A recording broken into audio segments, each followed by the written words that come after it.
Really good defense. I know their principles. Coach Flus does a great job in making sure that those guys understand effort, and that's one of their core principles. And they live by that. And you can see it on film. Their record may not say it, but when you turn on the film and you watch how they play, this is not going to be an easy team that we play. It's going to be a dogfight. It's good. It's good to see where we'll be at, and we're ready for the challenge. Yeah, my first 2 years in the league, it was like stat games for me when I seen Detroit. Just me being honest. Me just circling the calendar of when I would play Detroit. But last year, even my first, second, and my third year, and then last year, it was just a whole different story. I'm like, maybe it was a fluke. And then they did it to us again the second year. That's the second time. I'm like, all right, maybe they the real deal. And then I got over here. I'm like, oh yeah, this is the real deal. So I'm just happy to be a part of it. Really, it's fun, but it's more of a blessing than anything. Just being able to, have such a profound group in front of me to be able to, you seen the first run that I had, the surge that I didn't get touched for 6 years. I think. Even when I was in high school and sometimes in college, I never knew what that really felt like. But to have it here and feel it, super, super dope. And I think also it gives me an opportunity to showcase what I can actually do. Because I hadn't got granted that for a while in my career, but now I feel like it's coming. I'm preparing what I can do. And that's David Montgomery talking to the Lions media, talking to Broder as well. Broder, thank you for the footage. He hooked us up with that. Yeah, and he had some interesting things to say. Again, we're back. It's the Morning Woodward Show here on the Woodward Sports Network. Appreciate you guys joining. Charles McLean says, good morning all from Orlando, Florida. Charles, shout out. I never forgot you, Charles. I do remember you. Thank you for joining the show, my man. I thought it was interesting, though, his perspective on the Lions, Sam, because it's different when a guy like St. Brown gets drafted here and he has all the belief in the world in the Lions, but it's so interesting to hear guys that came here from a different team, especially David, who's been in the NFC North, and he said it. I used to circle those games against the Lions. I used to know, hey, I'm about to get mine today.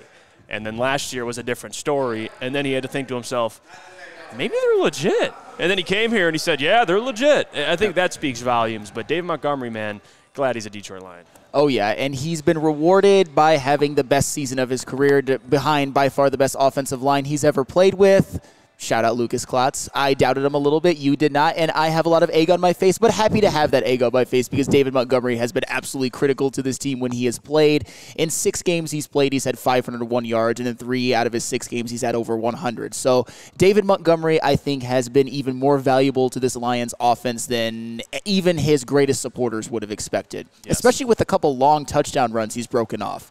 I didn't see that coming, but he's more of a complete running back than I even thought. Congratulations, for real. Yeah, and the interesting thing about David is he seems to just rise to the occasion. He's a guy that, especially in these physical division games, he says, I'm here. Patrick Mahomes style. I'm here. That's what David Montgomery does. And he did it against the Packers and that Packers defense. Because, again, you faced Kansas City. He had 21 for 74 and a TD. Fouled it up against Seattle, 16 for 67. Wasn't typically the David we see, but then he bounced back. Green Bay Packers, divisional game. Again, these games mean more. They just do, especially for the division, and it's week 3. 32 carries for $121 and 3 TDs. He, for whatever reason, he's very familiar, from playing in Chicago with these opponents, and he rises to the occasion. Now, there is a extra little bit of juice there because it is the Bears. And I think this game for David Montgomery, and I know Jameer's been playing well, so it's not even to say Jameer won't play well. I'm not saying that. I think they could both flourish this week. But David. This is going to be a situation where he gets in the red zone, or Jameer gets in the red zone, and Jameer goes, hey, man, get out there. Go score against your team. I think 1 TD, and by the way, you don't have to trust me with any of your FanDuel bets. I think David Montgomery 2 TDs. 2 touchdowns. I think that man finds pay dirt twice.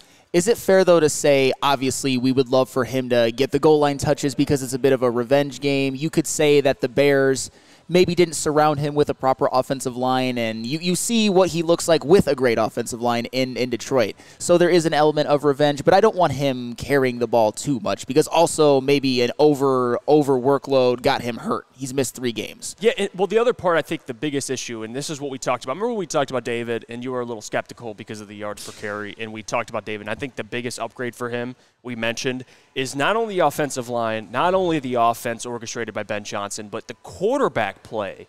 I don't think people understand, like, if you're a star running back, like what Saquon's doing in New York is incredible, because defenses every single week are looking at the Giants and they're saying, okay, we're trying to stop you, Saquon Barkley. Now, if you have a running back like a Dave Montgomery, but you have Jared Goff at quarterback in this offensive line, it's hard to key on just David Montgomery. I mean, they did it, and he left the game early against the Bucs, but the Lions still won. Jared Goff basically threw them the victory.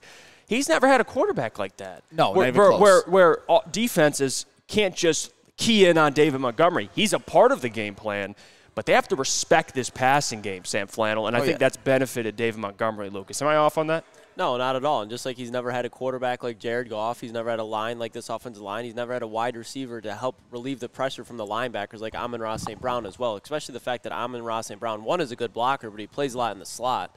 So when David Montgomery's back there, he has so much more open field compared to what he had in Chicago, let alone just from this line. But David Montgomery, he had one of the lowest yards per carry in Chicago because all the work he had to do in space behind the line of scrimmage. Now he's able to work 3 or 4 yards in front of the line of scrimmage because then they're like, oh, DeMont has the ball and they can't get off their blocks in time because, to your point, Jeff, this offense just has so many layers like Philadelphia, like San Francisco. If you want to stop David Montgomery, cool.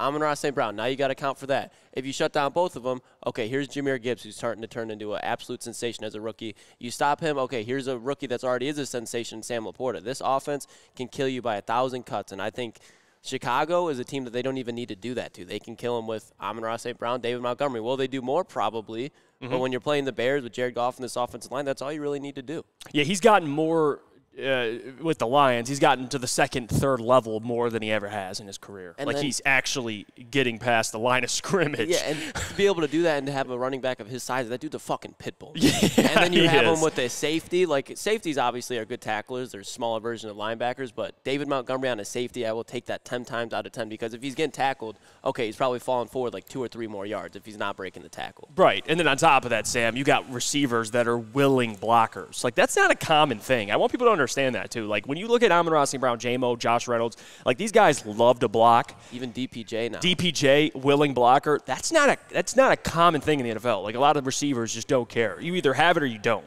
You know, that's how it is. In this wide receiver room, you must block. That's what, hey, listen, Ben Johnson says it. No block, no rock. And I think with this offensive line and these receivers, Jared Goff at quarterback, I mean, this run game, yeah, they're talented, but they're set up for success with how with this offense. Yes, and one thing you mentioned in the prep, but I want to kind of ask you guys. So is the Bears, they like I said, one of the few things they do well is they have stopped the run so far this season. Is it a complete fugazi and the Lions are just going to run all over them, or is it something that the Lions should be concerned about?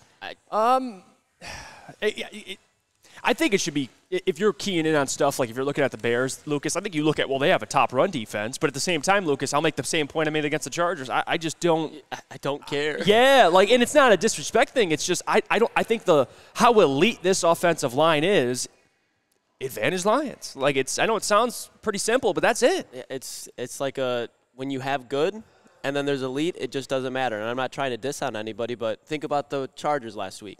They are elite through the air. The Lions secondary is good.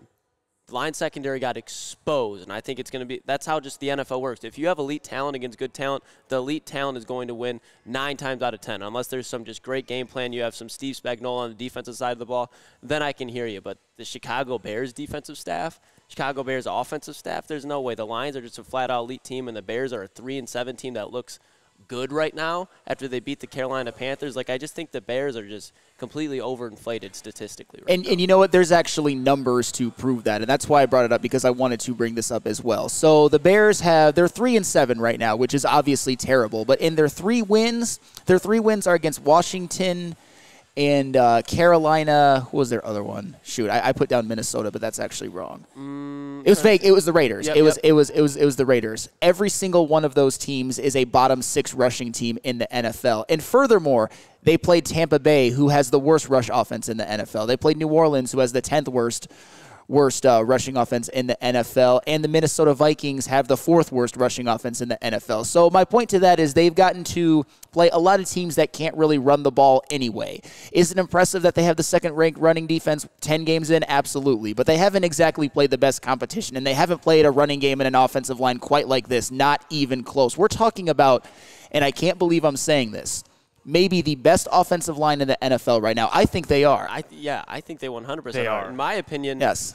I'm not saying the Lions would just run through any team in the NFL, but when you even ask me about like Philly or the 49ers, I still have confidence in the Lions' ability to run the ball against those teams. Yeah. You're going to have to – a team is going to have to show me that you can stop the Lions' run game before I even think to doubt it. Yeah, I mean, look at this. Look at this stat. JP Acosta tweeted this out. Per SIS, in Week 10, the Detroit Lions, ran the ball 12 times off the right tackle or to the right outside. That means follow Panay. Follow Panay. You know what they averaged against the Chargers, who are top 6 ranked defense against the run? You know, Joey Bosa, Khalil Mack, Tooley from USC. Morgan Fox. He's pretty good. He is. I'm not trying to disrespect him, but 12.4 yards per carry. Ooh. My Lord. Well, You have Panay Sewell. Like, the rest will figure itself out. You know what I mean? Like, that's wild. Like, Montez Sweat, if you're in front of Panay, good luck, man. Like, good luck. I mean, he's Panay, and we could bring up – you could bring up either stat you like. You want to bring up pass blocking? Well, he hasn't a lot of pressure in how long? I mean, the guy is incredible. You want to bring up run blocking? Well, when they run on Panay's side, they average 12.4 yards per carry. He's the first 12.4, Sam. That's over a first down every run. He is without a shadow of a That's insane. He is without a shadow of a doubt the first team All-Pro right tackle. 100%. That's insane, Lucas. It is insane. 12.4 yards per carry. Give it to him. Run the ball 9 times in Panay's way. You have a touchdown. And it's just he has so much volume to him. It's not like he's getting rotated on the field where he could be like, because you could say like a lot of times like, oh yeah, they have high stats. Well, they don't have that much volume. But Panay's on the field every play of the fucking game. It's insane. And then you had the clip of Panay in the locker room after Eric Allen says, "Man amongst boys." Like that man walked off the field after going to war with Khalil Mack and Joey Bosa and said, "Yeah, I'm a man amongst boys." And those two dudes are like one of the scariest dudes, at least on the defensive line, probably in the NFL. Like Joey Bosa and Khalil Mack are scary. I'm so happy Panay's in Detroit. And he's a grown ass. That's a grown ass man. Me too. Anthony Tillery says, "Pay Panay right now." Yeah, I would just give him a bag right now. Why not, right? He deserves to be the highest paid player on the team. Yeah. Without a shadow of a Yeah, doubt. he's their best player, I would say. It's crazy because Amon-Ra St. Brown too. And it's funny because you have the brother matchup. You have Amon-Ra St. Brown facing his brother, and you have Panay facing his brother, both on the Bears. So it's a little interesting, a little underlying motivational factor. But yeah, this offensive line, I mean, we argued they're top 2, top 1. With how they're playing over the last couple of weeks, they're one. They're one. With how they're playing and they're healthy, they're one. I respect Lane Johnson and Jason Kelsey, but I think it's fair to admit that they're not at their primes anymore. You know what I mean? Like, right. They're both considering retirement after this year. They're still incredible players, but you have Panay Sewell, Frank Ragnow, Jonah Jackson, Taylor Decker, who are all – I wouldn't even say Panay's in his prime right now, but he's playing like a player's prime. So you just got a younger, more – deep offensive line in Detroit right now. Yeah, and I think the difference between top 5 offensive line and then being the best offensive line in the NFL, I'm talking about the Lions, is the continued development of Panay Sewell into the no doubt first team All-Pro right tackle. I think everyone in this room agrees with that. Yep. And being able to plug in a guy like Graham Glasgow, who also had a career renaissance, is having the best season of his career by far, and he's given them the best right guard play that the Lions have had, at least in the last couple of years. And those are the type of things that take you from being a very, very good offensive line to a dominant offensive line that we're talking about. Oh, the Eagles, they're obviously number 2.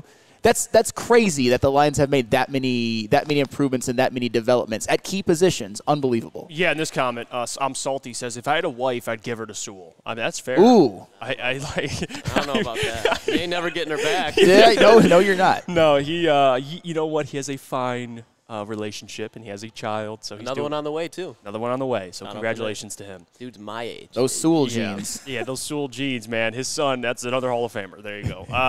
But regardless, people chiming in. Eric Allen says Campbell literally told Panay on the phone when they drafted him that they were building around him. Looks like it's coming to fruition. Yeah. He's a block. He's a cornerstone of a franchise. That's what he is. Mike G says, Graham Glasgow, fine Michigan man. Yes, he is. It's very fine Michigan. Very fine There Michigan you go. man. All right, let's go to break here. And we come back, we'll talk about it. We do this every Friday, and it's one of my favorite segments. This week, who needs to step up offensively, defensively? You're not even step up because I hate phrasing it like that, but who are you looking for to make plays this week? Key in on 2 players. Offensively. Playmaker of the week. Playmaker of the week. You know what? That's why guy knows ball. Playmaker of the week. POTW. That's what we'll call it. Playmaker of the week. All right. We'll go to break.